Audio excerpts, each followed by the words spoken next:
अस्सलाम वालेकुम व्यूअर्स, आज की रेसिपी शुरू करते हैं जिंगर की। भाई ये केले तो हटाओ आगे से, ले शुरू करते हैं। ये आप लोगों को बता दूं कि ये वीडियो देखने के बाद आप लोग फुल एक्सपर्ट हो जाएंगे जिंगर की। सबसे इंपॉर्टेंट चीज, आप लोगों ने चिकन का पीस ले लेना। थाई के बगैर आप लोगों का जिंगर बन ही नहीं सकता।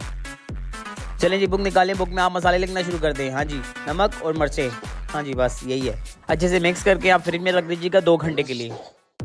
सिंपल, आपने मैदा ले लेना है। मैदे के साथ आपने पानी रख देना है, जैसे कि आपको नजर आ रहा है। इस टाइप ध्यान से देखिएगा मैं क्या कर रहा हूँ।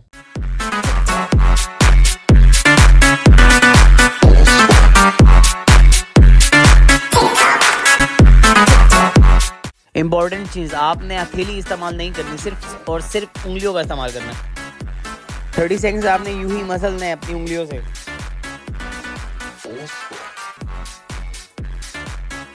थाई के बीज को आपने झाड़ देना है। झाड़ने के बाद आप उसको पानी में डाल दीजिएगा,